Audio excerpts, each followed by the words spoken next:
Estamos en la lección número 24. Vamos a pasar un buen tiempo en ella mirando porque pues creemos que es la lección crucial a todo lo que usted ha hecho, todo lo que usted ha enseñado en el discípulo es para llegar pues a este momento. ¿Sí? Ese es como el final, ¿no? Entonces, lo primero que vamos a hacer es cómo lo hago yo. O sea, bueno, y el pastor cómo lo hace. Otra vez, el que yo lo haga como yo lo hago no necesariamente es una ley, ¿sí? Es una forma, es un método, ¿sí? Que en la medida de la práctica uno considera que así se siente mejor transmitiendo la idea. Pero en el camino que ustedes van a recorrer, muy posiblemente ustedes van a tener que ir fortaleciendo su propio método, su forma en la que se sienta más cómodo, que tenga todos los elementos pues presentes, ¿no? Entonces, yo lo voy a hacer y una vez que yo lo haga, entonces al final de la lección y en las próximas lecciones vamos a ir, usted tiene que ir haciendo preguntas, inquietudes acerca del tema, ¿no? Acerca de cómo le queda mejor eh, desarrollar el material para usted hacerlo. Hay personas que lo han hecho con tablero, hay personas que lo han hecho con hojitas, ¿sí? Y en hojas blancas con el marcador van mostrándole a la persona. Hay personas que han hecho diapositivas en PowerPoint, ¿sí? Y algunas veces hay personas que piden prestar las diapositivas del hermano que ya la hizo, ¿cierto? Y la usan como material didáctico. Y eso también es otra manera, pues, de hacerlo, ¿no? Entonces, hay varias formas. Estos videos quedan grabados también. Usted puede ver el material una y otra vez para que vaya adquiriendo práctica, experiencia de cómo hacerlo. Entonces, es muy importante que entre más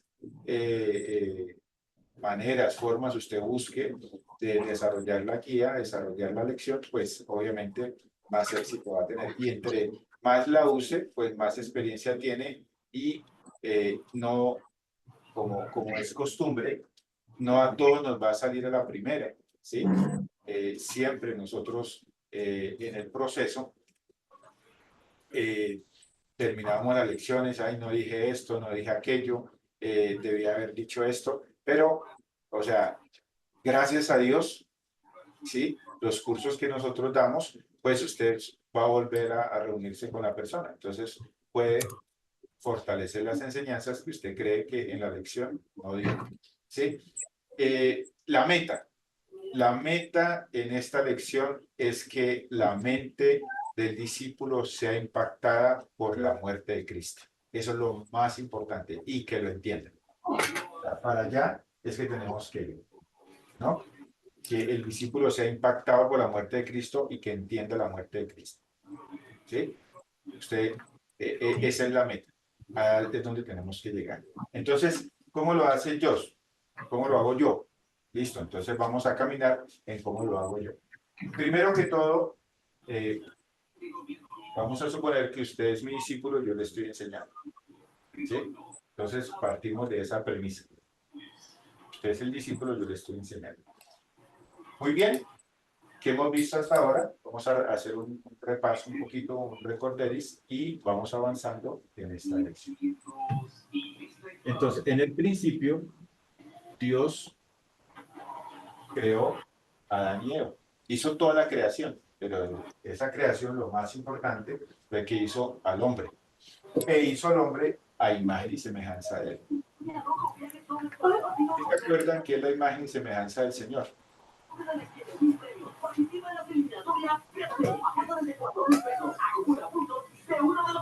No al hombre, pues Hoy en nuestra de regreso con todos ustedes en esta previa del estadio Picareta. El público de Paranaense que llega. ¿Pueden apagar si alguno tiene el micrófono abierto? Gracias. Entonces, Dios hizo al hombre a su imagen y semejanza. ¿Qué significa eso? Que Dios le dio al hombre mente, emociones y voluntad. ¿Sí? Como hemos aprendido y como hemos estudiado, lo que es parecido de Dios en el hombre es lo que no vemos, no el cuerpo físico, porque Dios no tiene cuerpo físico. ¿Sí se acuerdan? Bueno, que Dios no tiene cuerpo físico, sino que lo que se parece en nosotros de Dios o lo que tenemos de Dios en nosotros es esa parte invisible que no se puede ver, ¿sí? Algunas veces le llamamos espíritu, alma, etcétera, pero digámosle que no se puede ver, ¿sí? Para simplificar la cosa, acordémonos que el ser humano tiene dos componentes, para no irnos a todo el pensamiento filosófico griego, ¿cierto? Estamos compuestos de un material, de un cuerpo material, y estamos compuestos de un cuerpo espiritual. Y lo que es el cuerpo espiritual es lo que se parece a Dios, es lo que es hecho a imagen y semejanza del Señor. Entonces, esa imagen y semejanza es que tenemos mente, emociones y voluntad. Y hemos visto que la voluntad, ¿sí? Para nuestro estudio la podemos dividir en dos. Una voluntad básica, que es con la que tomo las decisiones a diario, como, no como, me baño, no baño, me río, no me río, trabajo, no trabajo, me acuesto, no me acuesto, me caso, no me caso, trabajo, no trabajo, etcétera, etcétera, ¿cierto? Y lo que llamamos la voluntad libre albedrío. Este término no lo encontramos en la Biblia.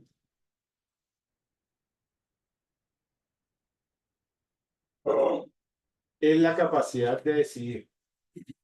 En el estudio que nosotros hemos tenido, esa capacidad de decidir estaba directamente relacionado con el Señor. El Dios a Adán y a Eva les dio la capacidad de tomar decisiones, pero en cuanto estar o no estar con Dios. ¿Sí? Ese para nosotros es el libre albedrío o el libre albedrío que hemos entendido en el estudio bíblico. Si es verdad que el ser humano tiene libre albedrío, debería tener la posibilidad de decidir dentro del jardín del Edén. Entonces hago la pregunta, ¿dónde estaba la posibilidad de decidir con el libre albedrío? ¿Cierto? ¿Cuál es la respuesta? En los árboles. Habían dos árboles, ¿cierto? El árbol del conocimiento del bien y el mal, perdón, bien y mal, y el árbol de la vida. Dios le había dicho a Adán y a Eva que no debían comer del árbol del conocimiento del bien y del mal, porque el día que comieran ciertamente morirían, ¿cierto? Pero eso solo se le dijo a Adán. Eso se lo dijo a Adán, No, pero por inercia también lo supo Eva, no. O porque la respuesta que le dio a Satanás también fue correcta. sea, ella lo sabía. No Ya que lo se lo sabía. dijera directamente. Entonces, a donde quiero ir con la elección es que si tenemos libre albedrío, tenemos las opciones para escoger. Como si alguien me dijera a mí, bueno, ¿qué vas a almorzar? Yo le digo, ¿qué hay? Y yo digo, no, pues solo hay lentejas. Entonces, pues como buen colombiano, yo diría, pues ¿para qué me preguntan? Dígame lentejas, ¿cierto? Así somos, ¿eh? Pero si me dicen a mí, no, hay lentejas y hay pasta. Entonces, si hay lentejas y pasta, entonces yo digo, no, pues deme la mixta, o deme solo pasta, o deme solo lentejas, etcétera, etcétera. Si creemos que está el libre albedrío, significa que en el jardín del Edén estaban las posibilidades para la toma de decisión usando el libre albedrío, especialmente en cuanto a estar o no con Dios. Nosotros ya hemos repasado la historia, ya hemos estudiado esto, y por la historia nos dimos cuenta que el hombre decidió comer del árbol de la ciencia del bien y el mal. Adán comió del árbol de la ciencia del bien y el mal. Y automáticamente se le aplican las consecuencias que estaban en la ley del árbol. El día que él comiere, ciertamente morirás. Y hemos aprendido que la muerte no es simplemente exterminación del ser, sino que es un rompimiento a la relación. En este caso, el rompimiento a la relación con Dios. Entonces, a veces es más fácil colocarle separación y o muerte para entender el concepto. ¿Sí? ¿Qué quiere decir? Que el hombre tomó la decisión, al tomar la decisión de comer del árbol de la ciencia del bien y mal en el libre albedrío, automáticamente se aplican las consecuencias y hay un rompimiento en la relación. Ese rompimiento de la relación se manifiesta bíblicamente en Génesis capítulo 3, cuando el Señor dice de la siguiente manera.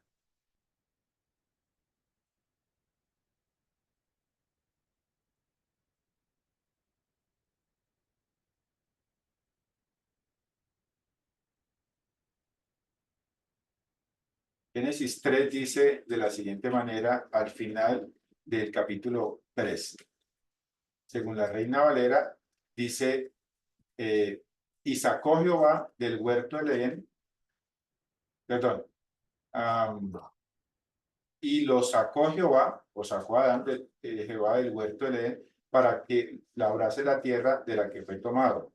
Echó pues fuera, fíjense que hay dos veces, dice que lo sacó y luego dice que lo echó pues fuera al hombre y le puso al oriente del huerto de Edén, y puso al oriente del huerto de Edén, querubines y una espada encendida que se revolvía por todos lados para guardar el camino del árbol de la vida. Antes esos querubines no estaban, pero una vez que toma la decisión, automáticamente las cosas cambian. Ese se sacó o ese echó, automáticamente manifiesta este rompimiento, pues, de la relación. Como aprendimos nosotros, la muerte o la separación no es simplemente física, sino que hay un rompimiento de la relación con Dios. El hombre se separa de Dios y a eso nosotros le vamos a llamar muerte espiritual. ¿Por qué? Porque su espíritu rompe relaciones con su fuente de vida. Después, más adelante, nos damos cuenta que el hombre muere físicamente. Muerte física. Es cuando hay una separación entre la parte física, el cuerpo físico y el cuerpo espiritual. Pero también hay algo nuevo que entra en vigencia, que es después de la muerte física, Dios hace un juicio. Y basado en ese juicio que hace, entonces Dios condena al hombre por causa del pecado. A esa muerte le vamos a llamar muerte eterna. ¿Sí? Y ya vimos que esa muerte se va a llevar a cabo en un lugar llamado el infierno. No nos gusta ese lugar. A veces hasta mencionarlo ya nos causa malestar. Pero es lo que hemos aprendido de las Sagradas Escrituras.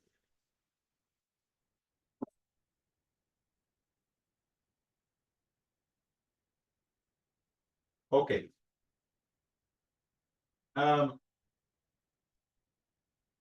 Y eso no es todo el problema en el que el hombre se metió después de tomar esa decisión. Su naturaleza también se corrompió. ¿Sí? Digamos que entró en imperfección. Lo que yo entiendo, lo que hemos entendido, es que el hombre sabía todo acerca del bien, pero nada acerca del mal. Esa mistura de bien y mal automáticamente es imperfección o corrupción. La Biblia le llama a esa corrupción, a esa imperfección, pecado. Pero el pecado no es simplemente la acción que tomó Adán en el jardín del Edén de ir en contra de Dios. El pecado es esa consecuencia que recibió en su cuerpo Adán de corrupción y de imperfección. ¿Sí? Desde el momento que tomó la decisión. Entonces, cuando hablamos de pecado, debemos hablar del pecado en dos direcciones. La primera dirección es de los actos malos que Adán empieza a hacer post haber tomado la mala decisión. Pero el estado de corrupción, ¿sí? Ese estado de corrupción que Adán quedó, también le vamos a llamar pecado. O sea que podemos decir que es una naturaleza pecaminosa. Hay, hay, hay muchas maneras en que en la historia se le ha llamado esa naturaleza. El pecado original, la naturaleza adámica, eh, eh, yo le llamo la máquina de hacer la maldad, el monstruo Chucky, lo que usted quiera, pero es una fuente de maldad adquirida en el momento que Adán pidió pecar. ¿Cierto? Y hasta ahí no terminan las malas noticias. Dice la Biblia que Adán tomó esa mala decisión, pero la heredó a toda la humanidad. O sea que toda la humanidad, por ser descendiente de Adán, quedó sometida al pecado. Por lo tanto, se le aplica la condenación y se le aplican las muertes. Esto se la paga el pecado de muerte. ¿Cómo lo dice? Por ejemplo, eso nos lo enseña Romanos, capítulo 5. ¿Quiere usted lo puede buscar? Romanos capítulo 5. Todos. 12.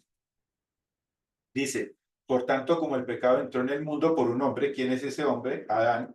Y por el pecado la muerte, así la muerte pasó a todos los hombres, por cuanto todos pecaron. Eso quiere decir que Adán era un representante de la raza humana. Y en el momento que ese representante tomó una mala decisión, en ese momento condenó toda la humanidad.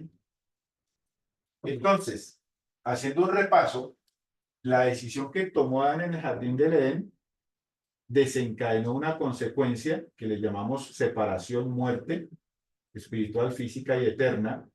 Finalmente, cuando el ser humano físicamente muere, se le aplica la condenación y esa condenación se va a llevar a cabo en el infierno, que hemos estudiado el tema del infierno.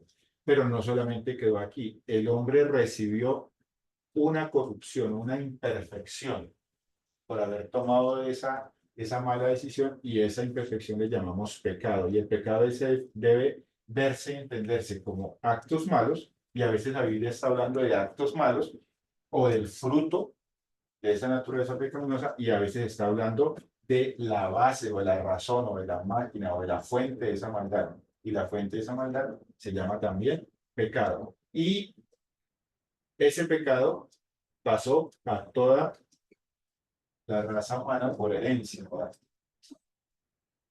Así que en este momento la humanidad está condenada. ¿Sí? Se preguntas, etcétera, etcétera. Muy bien. Dios, al ver la situación en la que el hombre quedó, de alguna manera, preveyéndolo, él quiso dar una salida, pero hay que entender un poquito el tema de la salida, ¿cierto? ¿Cómo funciona la salida? ¿Por qué? Porque esta decisión que tomó el ser humano acá, en cierta manera puso en conflicto el carácter del Señor. ¿Y por qué poner en conflicto el carácter del Señor? Si el Señor es perfecto. ¿Sí? Si Dios es perfecto, pero por amar a su criatura, por amar a su creación, entonces, de alguna manera, su carácter, ¿sí?, entra en un choque. ¿Por qué? Porque, por una parte, Dios es amor. Y nadie supera a Dios en la manifestación de ese amor. Quiere decir que en su amor Él quiere dar una salida, una solución. Pero otro aspecto de carácter muy importante es que Dios es justo. ¿Qué significa justo? Y ya hemos explicado qué significa justo, que no puede ser confundido por la mentalidad que se tiene en nuestra cultura, que confundimos justicia con misericordia. Cuando nos pasa algo, no, Dios es justo, Dios sabe. No, justicia es que Dios hace cumplir la ley para todos por igual. ¿Sí? Él traza una ley y la hace cumplir. ¿Qué significa? Que en el jardín de Edén en el árbol de la ciencia del bien y el mal había una ley. El día que él comiere ciertamente, morirás. Por eso acuñamos una ley que dice que la paga del pecado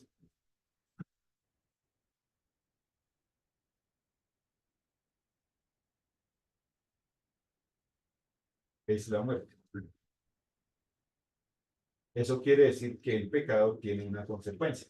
En este caso, la consecuencia es la muerte. Como Dios es justo, Dios exige el pago por el pecado cometido.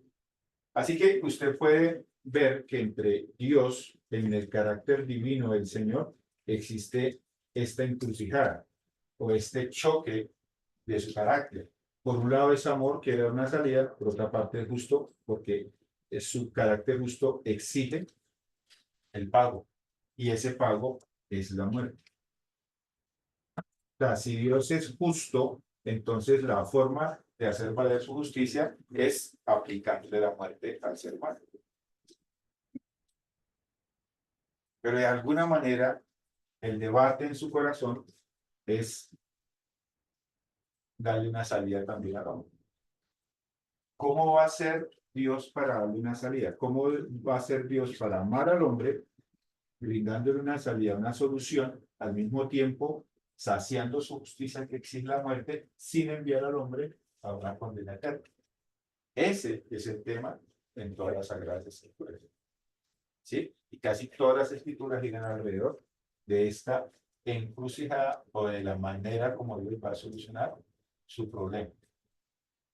Y eso lo hemos estudiado hasta ahora. Pues tenemos preguntas, inquietudes, etcétera, etcétera. Vamos a dejar el cuadrito ahí, vamos a hacerlo un poquito más allá, para darnos un poquito de espacio aquí. Hacer un poquito más pequeñito esto. Vamos a escribir aquí humanidad, pecado.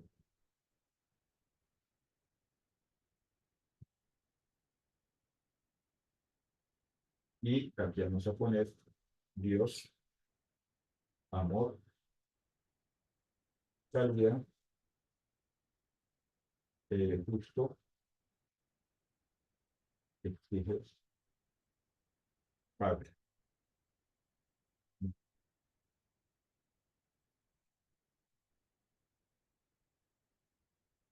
En cierta manera, eh, al igual que Dios, el ser humano queda en una encrucijada también, ¿sí? O más que una encrucijada, porque es diferente a la de Dios, queda en en una,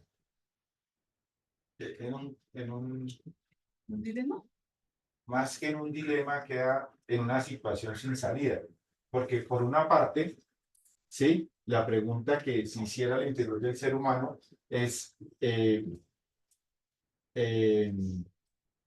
tengo algo que no quiero, tengo algo que me condena, tengo algo que no necesito, ¿cierto? Que es el pecado, y necesito algo que perdí, que es la perfección, que es esa conexión con Dios, que es la vida misma, ¿sí? Entonces, ¿cómo puedo deshacerme de mi pecado y al mismo tiempo adquirir la vida? Es muy parecido en ese nivel de encrucijada. Ok, Dios desde el comienzo, en Génesis, cuando Adán y Eva pecaron, Dios empezó a hilar, empezó a dar los primeros pasos, o el paso más importante para la salida. Y se la manifestó a través de Génesis 3:15. En Génesis 3:15, ¿sí? Recordamos el versículo que dice: pondré enemistad entre ti y la mujer, entre tu simiente y la simiente suya, esta te herirá en la cabeza y tú le herirás en el calcañar. Aprendimos una, un cuadrito para representar este versículo. Entonces, pondré enemistad entre ti y la mujer, entre tu simiente y la simiente suya. ¿Sí? Dice, esta esta te herirá en la cabeza. Como se utiliza la figura de la serpiente, ¿cierto? Entonces debe conservarse el cuadro con la figura de la serpiente. Y tú le herirás en el talón o en el calcañar. ¿Qué significa eso? La herida en la cabeza en una serpiente es mortal. La herida en el talón, pues no es mortal. Este cuadro va a ser muy importante. Y sobre este cuadro vamos a desarrollar toda la historia. ¿Qué significa? Que en el futuro Dios levantará un hijo de mujer que va a luchar contra Satanás y todo lo que él generó y lo va a vencer, herida en la cabeza. Aunque en el proceso también va a resultar herido. ¿Okay? Entonces vamos a mirar, ya hemos visto en la historia cómo se desarrolla esa salida, esa solución a través del nacimiento. ¿Tienen preguntas hasta ahí? Por el tiempo no vamos a hacer preguntas, no más espacio para las preguntas, ¿cierto? Muy bien. En la historia, entonces, toda la historia bíblica gira alrededor de esta simiente. Por eso esa simiente es el centro, es lo más importante de toda la historia bíblica. Entonces, para eso, Dios levanta un pueblo a través de Abraham.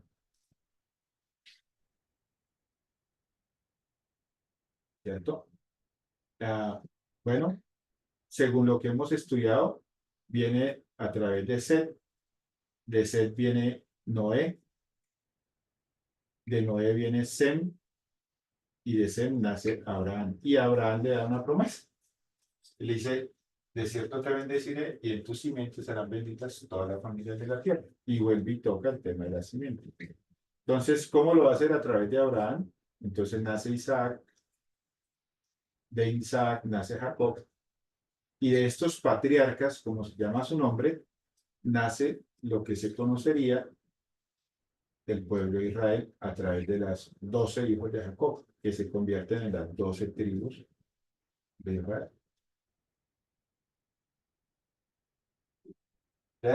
Dios forma un pueblo y dice que a través de este pueblo va a venir la simiente, específicamente de la tribu de Israel. ¿Sí? Entonces, la promesa se la da a Abraham, ¿cierto? Ellos son los padres de la nación de Israel y después dice que finalmente a través de Judá y específicamente a través de David. Es como se desarrolla toda la línea genealógica de esa simiente. Algunas cosas muy importantes que aprendimos, por ejemplo, con Abraham y con Isaac. Con Abraham aprendimos que creyó a Jehová y le fue contado por justicia. Quiere decir que Abraham, de alguna manera, por creer, ¿sí?, se le declaró justo. Dice que le fue contado por justicia, es como si Dios hubiese hecho justicia, o sea, como si esa encrucijada se hubiese solucionado, ¿cierto? O sea, Abraham quedó como si no le debiera nada a Dios. Y con Isaac aprendimos, ¿cierto? Y usted ya se acuerda que Dios le pidió a Abraham que sacrificara a su hijo, y él fue y lo llevó al altar, etcétera, etcétera, y de una forma didáctica Dios quita a Isaac y pone un cordero, y de ahí aprendemos un principio, que Dios iba a solucionar el problema del hombre si un inocente muere por el hombre pecador. Específicamente, con toda la historia, lo que aprendimos fue que Dios iba a solucionar el problema del hombre si un hombre inocente muere por el hombre pecador. Y entonces, desde ese momento en la historia, empieza a definirse sobre qué bases se va a declarar a alguien inocente. Hace rápido. Lo de Abraham y a Isaac, ¿sí? No es como una analogía a Dios y Jesús, como para también explicar un poco lo difícil que era para un padre sacrificar a su hijo. Claro. ¿No? Todo el cuadro. Sí, Lo acaba de sí, bueno. sí. Aquí es muchos están. Obviamente, se está haciendo unos repasos en la historia y toda esa historia ya la hemos visto, ¿no? Estamos trayendo a la mente lo que ya estudiamos, ¿no? Entonces, finalmente, la historia, ¿sí? Nos llevó al advenimiento de esa simiente o al cumplimiento de la simiente prometida. Y hablamos de la simiente prometida, efectivamente vino a través de la tribu de Judá, de la tribu de David, ¿sí? Una mujer llamada María, ¿cierto? Dios la llama para tener un hijo, que ese hijo se va a llamar Jesús. Y se cumplen todas las especificaciones que se decían de él. Era del pueblo de Israel, de la tribu de Judá, de la tribu de David, tenía que nacer en Belén, ¿sí? Hombre,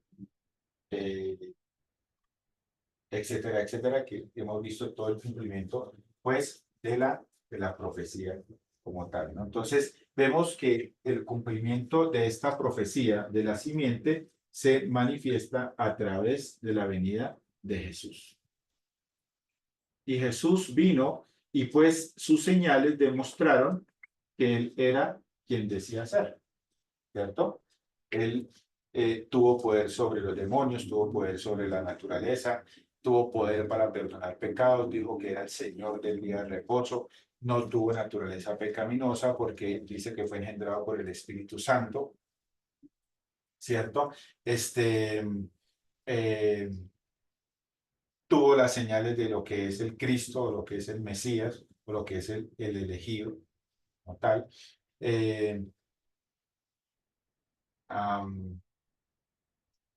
Varias cosas que él demostró ser hijo de Dios, demostró ser Dios, ¿cierto? Y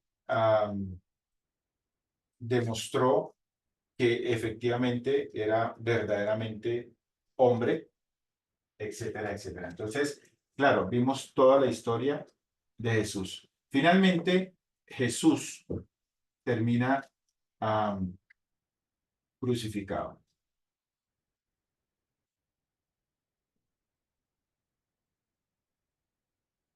Finalmente Jesús termina crucificado y hay algunos textos muy, muy importantes para tener en cuenta de esa crucifixión. Um,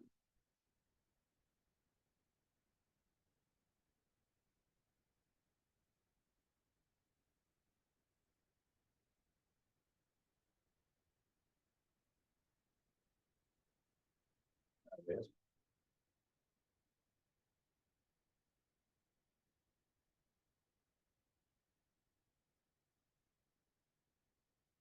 un momentico que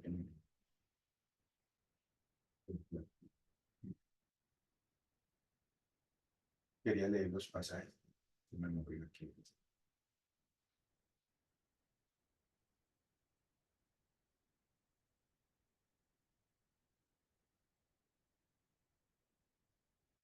Cuando él estaba en esa cruz, él sucedieron algunos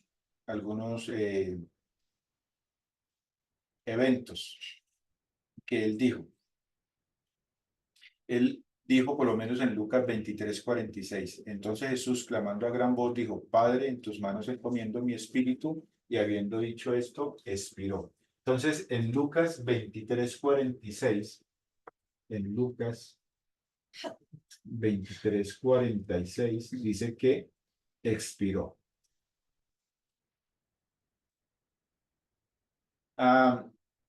En Juan 19:32 al 33 dice, vinieron pues los soldados y quebraron las piernas al primero, asimismo al otro que habían crucificado con él, mas cuando llegaron a Jesús, como le vieron ya muerto, no le quebraron las piernas. Entonces, en Juan 19 dice que le vieron muerto y dice que no le quebraron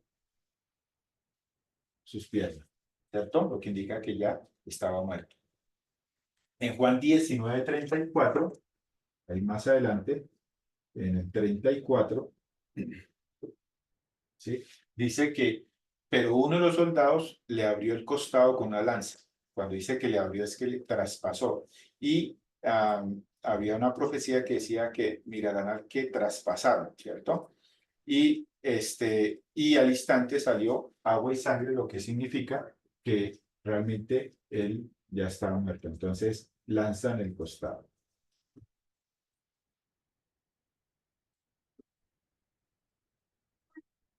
Ok. Aún hay un pasaje más, que es cuando José de Arimatea y Nicodemo piden el cuerpo y Pilatos dice que se asombró de que Jesús ya haya muerto. Entonces, con Pilato. Hay varias cosas que demuestran que efectivamente Jesús murió físicamente. Entonces, toda la evidencia bíblica nos demuestra que Jesús murió físicamente. O sea, que efectivamente se llevó a cabo la muerte. Sin embargo, queda una inquietud. Hay unos pasajes del Nuevo Testamento que dicen que Jesús nunca pecó. Y el nacimiento de Jesús se produjo por acción del Espíritu Santo. Dice que fue engendrado por obra y gracia del Espíritu Santo, lo que significa que Jesús no tenía naturaleza pecaminosa.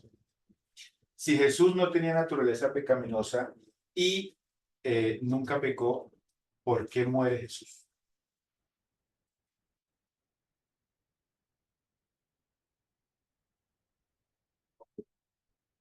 Ahora sí, ¿cuántos? Que Usted fue puede levantado contestar en si la quiere. cruz. Usted ya sabe la Ah, respuesta. Usted puede contestar. ¿Por qué muere Jesús?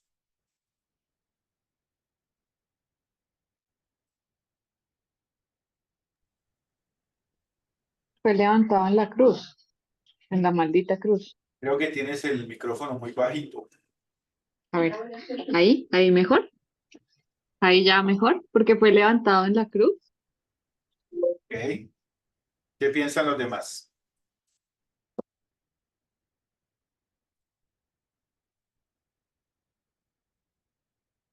¿Qué se acuerdan los demás?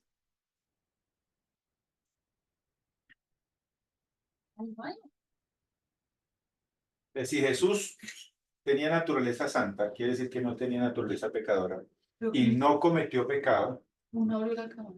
¿por qué muere? Por la maldición, La que maldición. decía que maldito todo aquel que es colgado en un madero. Entonces, aquí gira realmente el meollo del asunto. Aquí es donde usted necesita llevar la mente del oyente a este evento. Este evento es el evento crítico. Así que no se afane y tómese su tiempo. Normalmente, lo que yo hago es confronto a la persona porque las respuestas que normalmente da un grupo que no son tan adiestrados ni tan sabios como ustedes es por nuestros pecados. ¿Por qué murió Jesús? Por nuestros pecados. Nos pagó la deuda. Porque estaba escrito. Porque Dios lo planeó. Bueno, hay muchas posibles respuestas que le dan, pero obviamente ninguna atina a la razón fundamental de por qué muere Cristo realmente.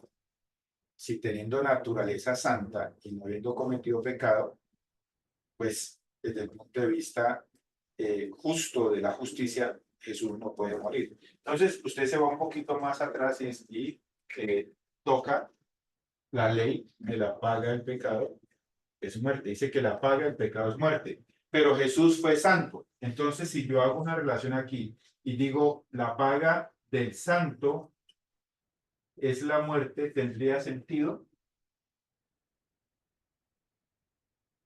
Porque Jesús no cometió pecado ni hizo pecado. Entonces, ¿por qué murió? ¿Por qué murió?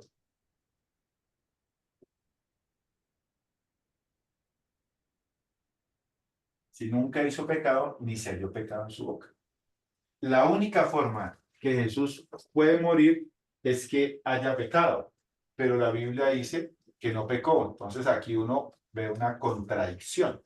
Usted puede, acuérdense que es una lección y usted puede aquí quedarse un poquito y retar la mente del oyente un poquito, ponerlo a pensar, ¿sí? Ponerlo a razonar, ¿sí? Para que realmente se lleve a cabo la conexión, se conecten allí lo que se necesita. Entonces vuelve otra vez, dice que la paga del pecado es la muerte. O sea, si es pecador, lo normal es que muera, porque esa es la paga del pecado. Pero de una persona que no comete pecado y que es santo, esto no tiene sentido. O sea, ahí no hay algo que no es correcto. ¿Sí? Como Dios, siendo justo, va a darle muerte a alguien que no ha cometido pecado. No tendría sentido. ¿Sí? Tú puedes usar un poquito la información que hay en en la televisión y todo eso. Jesús era inmortal. Hablando del cuerpo, Jesús era totalmente inmortal. Simplemente no podía morir porque es santo. No se le aplica la ley del pecado y de la muerte, como lo dice Gálatas, no se le aplica la ley del pecado y de la muerte. A nosotros sí, a él no. Pero ¿por qué Jesús muere? ¿Sí? Una forma de colocarlo, una forma que he encontrado de colocarlo, y hago un paréntesis ahí, es ¿qué mata a Jesús? Eso es otra forma de verlo. ¿Qué mata a Jesús? Claro, la gente sigue diciendo pues nuestros pecados, ¿sí? Pero si Jesús es santo, es perfecto y no puede morir, ¿cómo es que muere o qué lo mata? Bueno, ahí el tema queda un poquito, normalmente lo que yo he experimentado en todo lo que he enseñado es que es poco probable que la gente tenga la respuesta.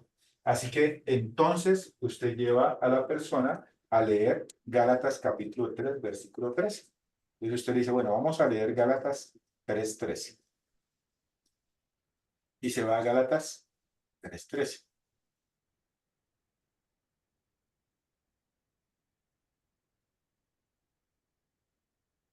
En Gálatas 3:13, usted pone a la persona a leer, dice, Cristo nos redimió de la maldición de la ley, hecho por nosotros maldición, porque escrito está, maldito todo aquel que es colgado del madero. Acuérdense que debe tener tiempo para explicarlo bien, así que no se demore tanto en esto para que le quede un buen tiempo acá, aunque normalmente al discípulo usted le pide un poquito más de tiempo para poderle explicar. Eso quiere decir que la lección ya no se va a durar 1 hora, sino va a durar 1 hora y media, un poquito más, pero usted le advierte con anterioridad para que tenga el tiempo y puedan tener el tiempo necesario para explicar el tema de la maldición. Cristo nos redimió de la maldición de la ley, hecho por nosotros maldición, porque escrito está, maldito todo aquel que es colgado del madero. Entonces, ¿qué sucede? Cuando Jesucristo es colgado del madero, según Deuteronomio, capítulo 22, a ver, les recuerdo el 22, 21, 22 y 23, dice, maldito por Dios el que fuese colgado. ¿Qué significa eso? Que cuando Dios ve a su hijo colgado del madero, Dios tiene que maldecir a su hijo. Porque dice, la ley dice, maldito por Dios el colgado.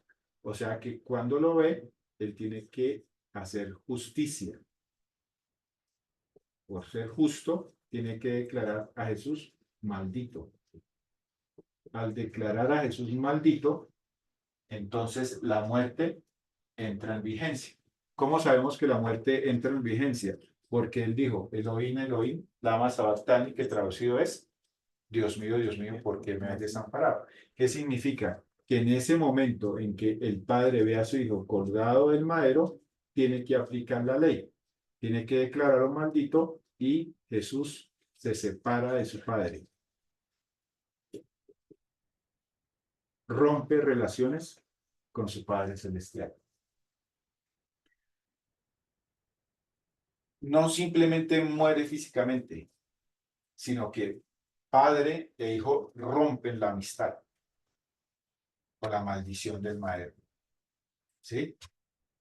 Al dañarse la relación, al igual que en Adán, el rompimiento de la muerte o la muerte espiritual da como resultado la muerte física. Y lo mismo acá. El rompimiento de la relación entre Dios y Jesús, la cruz del madero, automáticamente da como resultado la muerte física. O sea, Jesús no solamente muere físicamente, sino que Jesús muere espiritualmente. Y una evidencia de que muere espiritualmente es que muere físicamente también.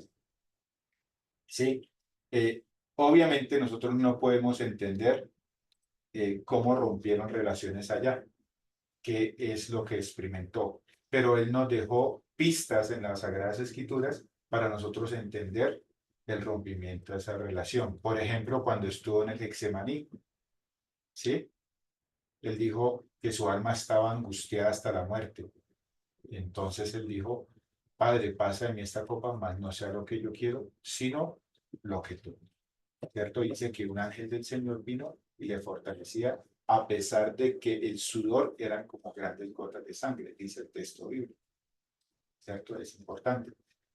Incluso el padecimiento físico a través de la corona de espinas, a través de los latigazos, a través de los escopetajos, a través de las cachetadas que le dieron, a las bofetadas que le dieron, a través de los clavos en el madero, a través de el sufrimiento en el momento que es colgado, eso nos deben comunicar realmente el nivel de sufrimiento que él pasó. Si usted transporta ese nivel de sufrimiento a este evento, cuando es expuesto en la cruz del madero, en la cruz del Calvario, ¿sí? Puedo entender lo que realmente Jesús sufrió al romper relaciones con su Padre. ¿Sí? Esa es la meta de vuestra enseñanza al discípulo. O sea, la meta es que usted llegue a ese evento. ¿Por qué digo que la meta es que usted llegue a ese evento? Porque la paga del pecado es muerte. Y lo que yo entiendo, hasta donde yo he descubierto en la predicación y en el avance del Evangelio, es que la muerte se imputa en el discípulo en el momento que él la entiende. Digámoslo, hago el dibujito acá y hago el dibujito acá. En el momento que él entiende la muerte, ¿sí? En el momento que entiende la muerte de Cristo, el rompimiento, es como si la ecuación se diera.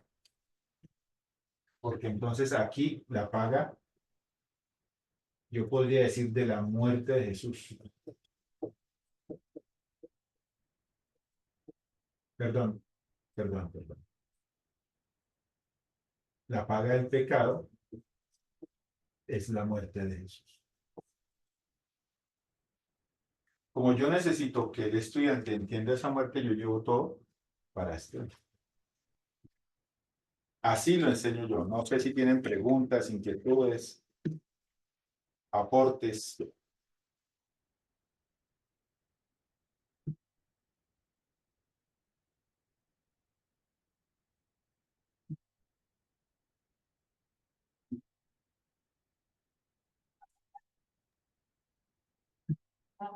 Tengo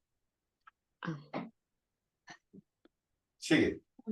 una pregunta. Jorge, ¿a ti te han hecho, o sea, como preguntas así capciosas, raras en esta clase que tú hayas quedado como, uy?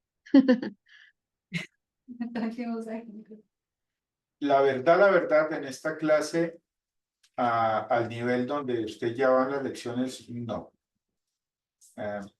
Yo pienso que es tan valiosa la información que tenemos, es tan especial la información que tenemos o que el Señor nos ha regalado, que realmente usted tiene muchas herramientas para transmitir la verdad. ¿Sí?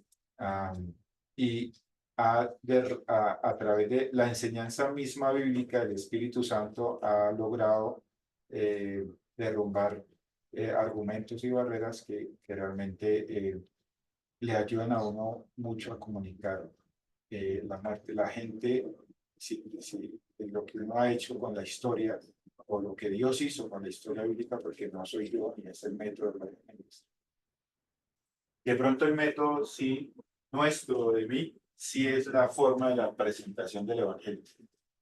¿Sí? De pronto este sistema sí es muy mixiano, muy de mic, porque lo sacamos después de mucho estudiar. Pero sí tenemos mucho a favor. Entonces, a veces es poco ya este nivel de dudas que la gente tiene de cosas. O sea, ya hemos explicado muchas cosas. Obviamente, si usted se queda un poquito antes de explicar la maldición, se queda aquí, usted ahí sí hacen preguntas, ¿no? Ahí sí la gente dice como, no, pero Cristo murió por nuestro pecado, eso dice la Biblia. Y uno tiene que ir decantando un poquito el tema hasta que la persona logre ver a nivel de justicia que realmente las cosas no las tiene claras, ¿no? Y me ha parecido, lo que sí me ha parecido es que normalmente con los cristianos que tienen mucha información y que no quieren de alguna manera ser avergonzados o sentirse de alguna manera que no saben, ¿sí? La luchan por todas partes, pero realmente sí, en el momento que usted lo maneja bien, no tienen la respuesta. No tienen la respuesta porque es de las cosas que no se enseñan. Se enseñan que Jesús murió en la cruz, pero normalmente Una respuesta. es una respuesta, pero se enfocan más en la muerte física que la muerte espiritual o el rompimiento entre el Padre y el Hijo. Creo que tengo un sorteo para que me des. ¿Más preguntas o aportes?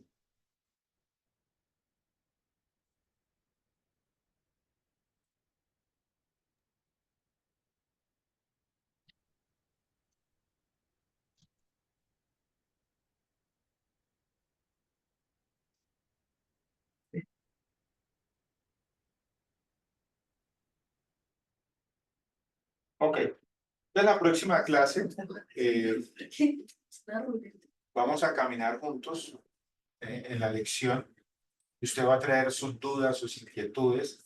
Usted va a repasar lo que hoy día vimos, porque usted necesita armarlo en la mente. Se supone que usted es creyente, ¿cierto? Yo lo creo. Y usted ya lo tiene claro, todo el proceso. Está formulando preguntas, es la manera de cómo lo haría, qué es lo que tú harías, ¿cierto? Cómo lo presentaría, qué materiales puedes usar, qué herramientas puedes usar, etcétera, etcétera, ¿no? Eh, este, entonces, vamos a hablar un poquito de la lección y ya de la didáctica, del desarrollo de la lección, el por qué no hay que quedarse tanto en los detalles, eh, y eso pues también les va a ayudar un poquito, ¿no? En el proceso.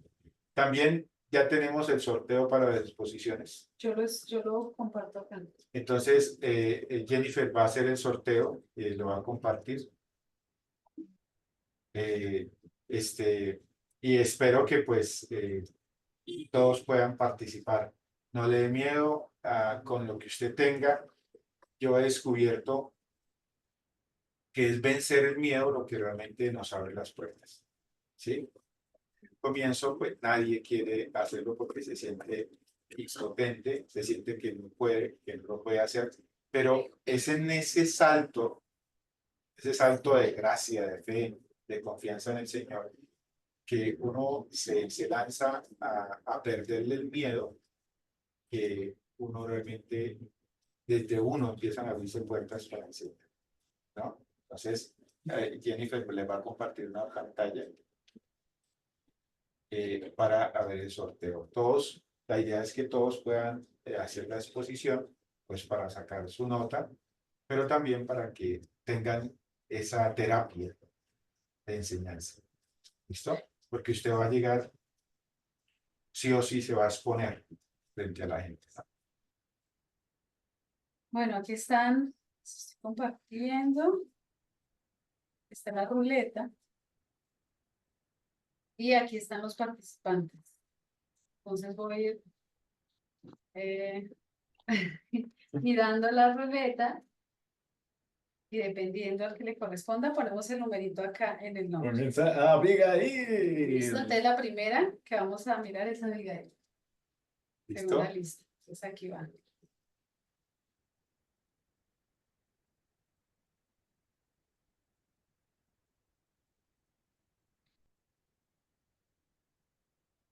Quinto lugar.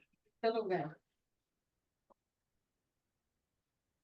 Está aquí, quinto lugar. Listo, sigamos. Alejandra.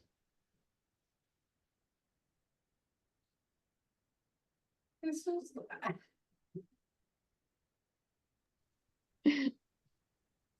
Sexto lugar. Uy, Más o menos, ¿cuándo es esa fecha? Perdón, qué pena que me adelante un poquito. ahorita cuadramos las Ah, fechas. bueno, ok, gracias. Vamos con Angie.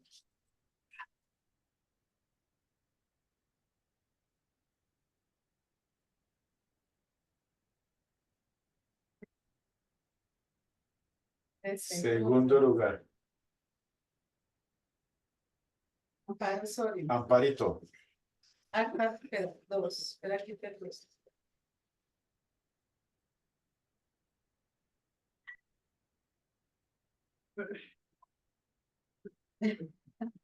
¿Quién sigue? Sigue ya. Cuarto lugar. Amparo. Cuarto lugar, Amparo. ¿Quién sigue? Cuarto lugar. Felipe. Mi Daniel persona. Felipe.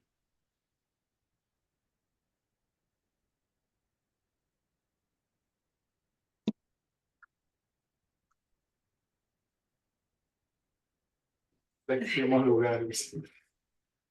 Último lugar. María del Pilar. Espérame, quito el 7. El 1 está ahí. Está jugando el primer puesto. María del Pilar le tocó de primera. Ay, no, qué susto. Pedro Mercado. Pedro Mercado. Yo le apuesto que le caen 6. 6.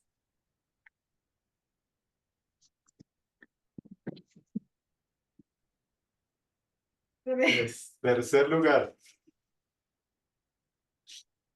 Soraya. Esa es. ¿No fue? Tercero. El tercero. 8. ¿Esos son 6 o 9? 8. 8. Octavo lugar. Y el último queda en noveno lugar. Ahí está el orden. Puedes organizar. Sí, voy a enviar.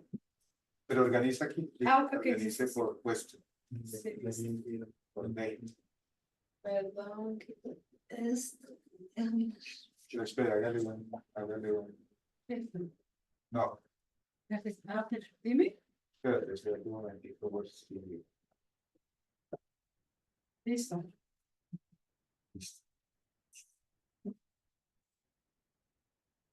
Pues ahí lo voy a enviar. Ok, ese es el orden en el que están las exposiciones.